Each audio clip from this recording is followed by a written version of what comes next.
Vamos falar sobre o agronegócio brasileiro, que é de onde vêm os nossos alimentos, os alimentos que consumimos, que abastecem nossas geladeiras, nossas despensas. Momento extremamente delicado que o Brasil atravessa, é o que diz o presidente da CNA, João Martins, da Confederação da Agricultura e Pecuária do Brasil. Ele conversou com a imprensa nesta quarta-feira, dia 11, apresentou os resultados do agronegócio em 2024. São números realmente que impressionam, mostrou ali as perspectivas do setor para 2025, mas é claro que há que se falar nas preocupações em meio a esse setor, alguns obstáculos ao crescimento do agro brasileiro e que impactam diretamente nas nossas vidas, né? O preço com que compramos os alimentos, os preços praticados nos supermercados, no final das contas, a quantidade de alimentos à nossa disposição, tudo isso tem a ver com uma atividade saudável, vamos dizer assim, dentro da economia do agronegócio. E ele apontou aqui alguns fatores de preocupação: dólar mais alto, aumento da taxa de juros. Ele projetando aqui a CNA, né, quem falou também ali, além do João Martins, foi o diretor técnico da entidade, a projeção aqui do Bruno Luque de taxa Selic chegando a 13,5% no fim do próximo ano. Essa é a previsão aqui do setor técnico ali de estudos da Confederação.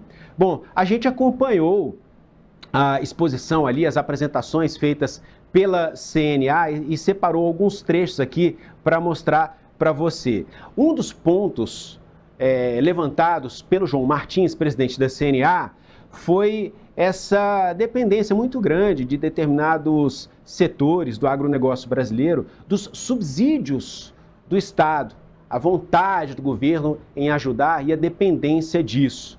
E o que ele apontou ali como uma forma de se superar essa dependência, a eficiência dentro do agronegócio.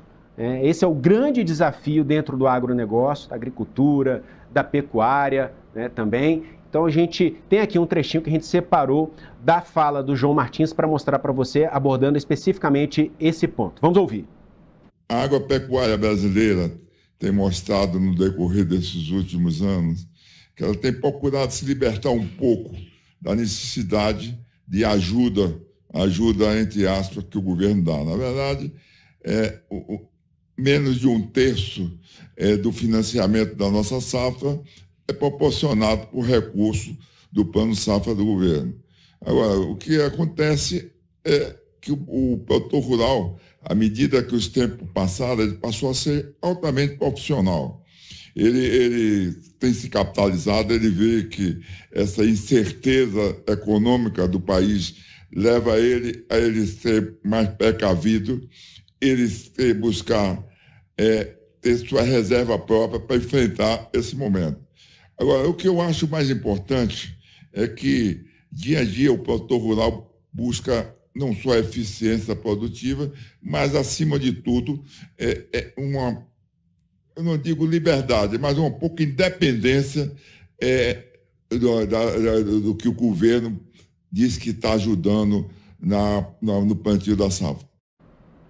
Ali nessa coletiva, eles apontaram as grandes dificuldades enfrentadas em 2024. As secas severas, falta de chuva durante um período muito longo aqui no Brasil, foi a maior seca dos últimos tempos, a maior seca da história e, claro, também as enchentes na região sul, principalmente no Rio Grande do Sul. Tudo isso foi um fator complicador, né, para a atividade, para o agronegócio como um todo.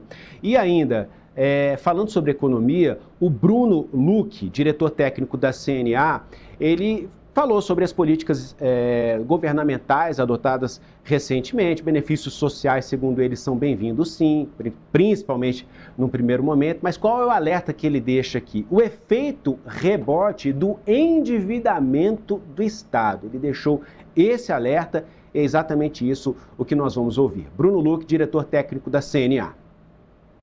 Em relação às políticas do governo, que estimularam o consumo das famílias, principalmente através de programas sociais, resultando aí no crescimento do PIB, para esse ano o PIB Brasil em torno de 3,4%, que pese isso tem contribuído para o aumento do consumo de alimentos, justamente com a redução da taxa de desemprego, Em contrapartida, a gente acredita que deve haver um equilíbrio dentro das políticas fiscais, até para que isso tenha continuidade, não seja interrompido.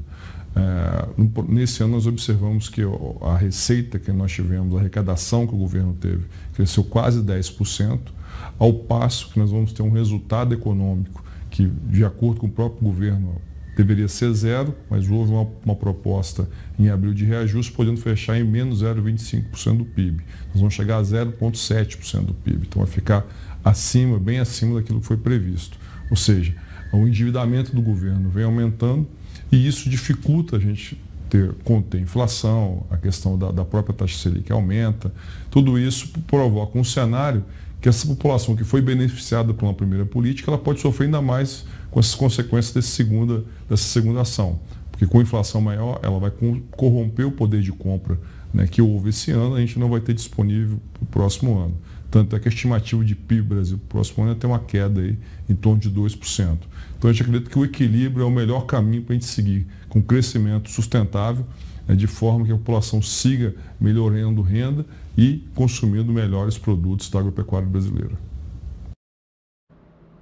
A gente quer os nossos alimentos, mas a gente quer também que sejam estimulados empregos no setor do agronegócio.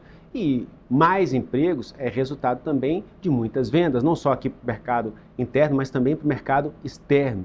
É extremamente importante seguirmos com o mesmo nível de exportação que temos hoje, mas sempre procurando aumentar. E há um cenário de incerteza no mundo. Uma tendência protecionista por parte de diversos países adotando mecanismos para evitar a compra, por exemplo, dos produtos que saem daqui do Brasil. Um exemplo clássico disso foi o que aconteceu recentemente, no meio dessa discussão França-Brasil, a rede Carrefour lá na França, dizendo que não compraria, questionando a qualidade da carne que nós produzimos e exportamos aqui, uma carne extremamente saborosa. Quem não gosta de um churrasco e a carne brasileira é referência mundial? Foi uma confusão tão grande que isso foi discutido, inclusive, aqui dentro do Congresso Nacional. Houve um pedido de desculpas, um pedido público por meio, né, do CEO ou da CEO do Carrefour, aqui para todo o público brasileiro, que, de acordo com alguns setores ali do Congresso Nacional, isso não foi suficiente. O fato é que há essa tendência protecionista, mas que vai muito além do protecionismo praticado hoje na França.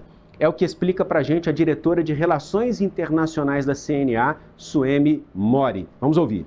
Do ponto de vista de exportação, a gente até no começo do ano estava um pouco pessimista, achando que talvez a gente não fosse alcançar o valor dos 166 bilhões do ano passado. Até novembro a gente bateu praticamente a mesma coisa, dos 153 bilhões, então essa é uma perspectiva positiva.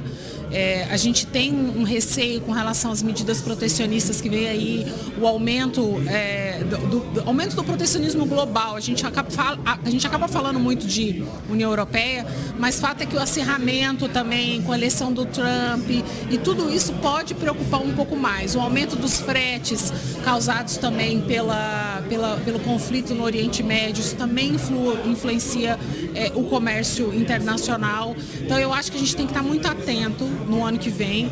O agro brasileiro é muito competitivo, a gente sempre tem uma expectativa positiva, mas o cenário geopolítico mundial pode dar uma complicada. Vamos seguir acompanhando esse assunto, esse e outros temas dentro dessa atividade do agronegócio brasileiro, sempre atualizando você que nos acompanha aqui no Brasil Agora.